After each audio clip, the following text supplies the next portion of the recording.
నమస్తే సార్. నమస్తే. సార్ చాలా వరకు డయాబెటిస్ వస్తే చాలా కష్టం. ఇది లైఫ్ లాంగ్ ఉంటుంది. తగ్గదు అని మాట్లాడుకుంటాం. ఇది టైప్ 1, టైప్ 2, టైప్ 4 వరకు కూడా ఎళ్ళే అవకాశాలున్నాయంటారు. ఫస్ట్ ఆఫ్ ఆల్ ఇది స్టార్టింగ్ దశలో ఉన్నప్పుడు దీన్నెలా కనుక్కోవడం? సో, నిజంగానే ఏదన్నా మంచి డైట్ తోటి దీన్ని తగ్గించుకోవచ్చు అంటారా? లేదంటే లైఫ్ టైమ్ డిసీజ్ అని చెప్పొచ్చా? అంటే టైప్ 1, టైప్ 2 జనరల్‌గా ఈ 2 టైప్స్ ఉంటాయి. అండ్ మూడోదేమో గెస్టేషనల్ డయాబెటిస్ అంటాం. అంటే హ్మ్. ప్రెగ్నెన్సీ టైమ్‌లో వచ్చేది లేడీస్‌కి ఓకే. గెస్టేషనల్. సో, టైప్ 1 అనేది జనరల్‌గా ఏంటంటే ఆటోఇమ్యూన్ డిజార్డర్ అది. సో, కామన్‌గా వచ్చేది పిల్లల్లో వస్తుంది. చిన్న పిల్లల్లో.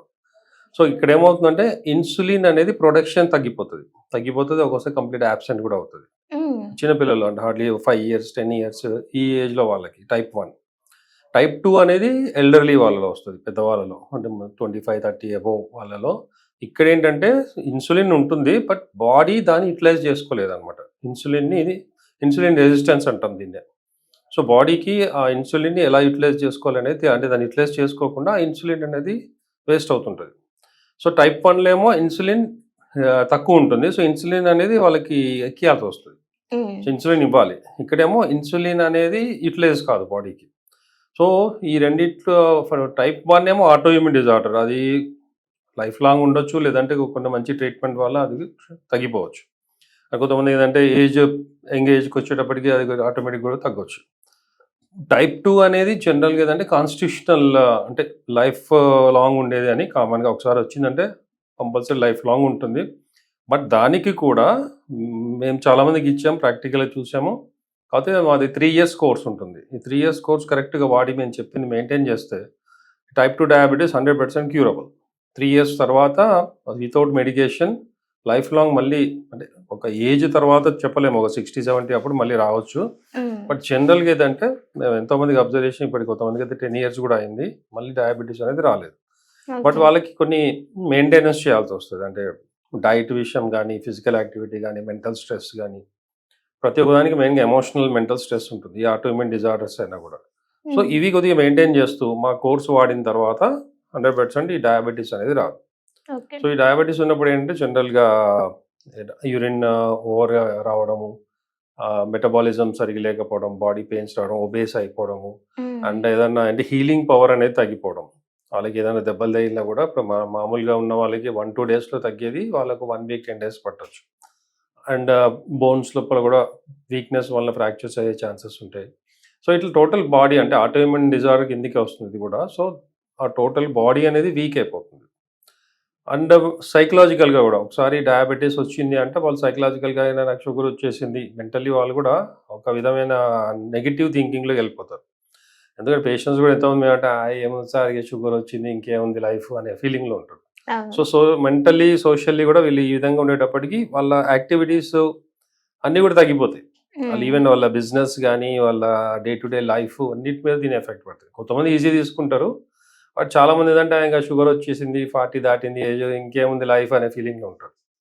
సో, దానివల్ల కొంతమందికి డిప్రెషన్ రావడము, ఈ విధంగా గూడా అవుతుంటది.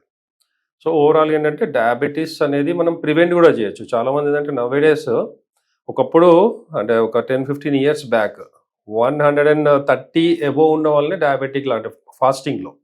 ఇప్పుడు నౌ-ఏ-డేస్ 100 దాటిందంటేనే డయాబెటిక్ అంటున్నారు. హ్మ్.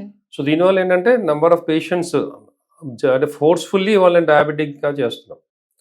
సో, నేను కామన్‌గా జనరల్‌గా ఏం చెప్తానంటే 120 ఫాస్టింగ్ 120 వరకు ఇట్స్ నార్మల్. నార్మల్ అంటే ప్రీ డయాబెటిక్ 120. అబోవ్ 120 ఇనీషియల్ స్టేజ్‌లో సో, అప్పుడు కూడా వాళ్ళేంటంటే 120, 130 దాకా కూడా టాబ్లెట్స్ వాడక్కర్లేదు. బట్ ఏందంటే దానికి తగ్గట్టుగా మనం షుగర్ మెయింటైన్ చేయడము, ఫిజికల్ యాక్టివిటీ చేయడం, మెంటల్లీ స్ట్రెస్ తగ్గించుకోవడం, స్లీప్ ప్యాటర్న్స్ మెయింటైన్ చేయడం daily. And outside food avoid చేయడం. ఇట్లాంటివి కొన్ని మెయింటైన్ చేస్తాయి. ఫిజికల్ యాక్టివిటీ మెయిన్‌గా వాకింగ్ ఇవన్నీ. సో, దాంతో ఏంటంటే 130, 140 ఉన్నది కూడా మనం 110, 100కి అలా తీసుకురావచ్చు. హ్మ్. అప్పటికి కూడా వాళ్ళది అబోవ్‌నే ఉంటుంది తగ్గట్లేదంటే అప్పుడు మెడిసిన్ అనేది టాబ్లెట్స్ అనేది స్టార్ట్ చేయాలి. ఓకే. సో, బిఫోర్ చాలామంది అంటే ప్రీ డయాబెటిక్ ఉన్నప్పుడే అలోపతిలో వీళ్ళు ఇది మినిమమ్ డోసు ఇది వాడండి దీనివల్ల ఏం కాదు అని ఇస్తారు. అదేంటవుతది బాడీకి అలవాటవుతది. హ్మ్. సో, ప్రీ డయాబెటిక్‌లో మనం తీసుకునేది టాబ్లెటే. కొన్ని రోజులు మానేస్తే మళ్ళీ షుగర్ ఇంకా మామూలు కంటే కూడా ఎక్కువైపోతుంది. So, okay. అందుకని ఈ టాబ్లెట్ మాక్సిమం అవాయిడ్ చేయాలి. హ్మ్. సో, అంటే ప్రీ ప్రీ డయాబెటిక్ డయాబెటిక్‌లో ఏమైనా కేర్ తీసుకుంటే ఆ! డైట్‌లో తగ్గుతుందంటారా? కంపల్సరీ తగ్గుతుంది. అంటే 90% తగ్గుతుంది చెప్పాలంటే. 10% ఏంటంటే ఆల్రెడీ వాళ్ళకి ఇంటర్నల్‌గా డయాబెటిక్ సింప్టమ్స్ వచ్చేసి ప్రీ వచ్చేసాయి. డయాబెటిక్ నుంచి వాళ్ళు అలాంటి వాళ్ళకి తగ్గకపోవచ్చు. సో, ప్రీ డయాబెటిక్ వాళ్ళకి మేము జనరల్‌గా ఏం చెప్తాం అంటే మా ట్రీట్మెంట్ ఉంటుంది. ఇప్పుడు అలోపతి టాబ్లెట్స్ అనేది అలవాటవుతది. బట్ మాది అట్లా కాదు. మాది ప్రివెంట్ కూడా చేస్తుంది. కొన్ని హ్మ్. రోజులు హార్డ్‌లీ ఒక 6 మంత్స్ అలా కోర్స్ తీసుకుంటే ప్రివెంట్ అవుతుంది. మళ్ళీ ఫ్యూచర్‌లో కూడా రాకుండా దాన్ని మెయింటైన్ అవుతుంది. ఓకే. అండ్ వాళ్ళకి ఆల్రెడీ డయాబెటిక్ వస్తుందనే భయం ఉంటుంది కాబట్టి వాళ్ళకి మేము చెప్పింది కరెక్ట్ ఫాలో అవుతారు. హ్మ్. పర్టిక్యులర్‌గా హెరిడిటరీ టెండెన్సీ ఉన్నవాళ్ళు గానీ, ఏజ్ 40 అబోవ్ ఉన్నవాళ్ళు అండ్ స్ట్రెస్ రిలేటెడ్ జాబ్స్ చేసేవాళ్ళు, బిజినెస్ చేసేవాళ్ళు ఇట్లాంటి వాళ్ళు. సో, ఆ స్ట్రెస్ మేనేజ్‌మెంట్ కూడా ఎలా చేయాలో కూడా మేము చెప్తాం. సో, హ్మ్. డైట్ ఎలా మెయింటైన్ చేయాలి, ఫిజికల్ యాక్టివిటీ కూడా ఏది మనకు డయాబెటిస్‌కి important.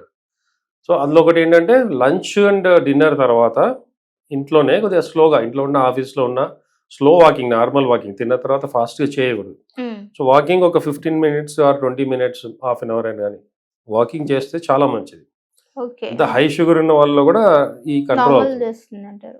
So, after lunch compulsory walk చేయాలి. డిన్నర్ తర్వాత కూడా డిన్నర్ అంటే కొంతమంది లైట్‌గా తీసుకుంటారు.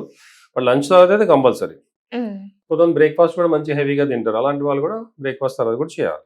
ఓకే. సో, ఇవి కొన్ని మెయింటైన్ చేస్తే డయాబెటిక్ అండ్ మేమిచ్చే కాన్స్టిట్యూషనల్ ట్రీట్మెంట్ 100% డయాబెటిస్ టోటల్‌గా తగ్గిపోతుంది.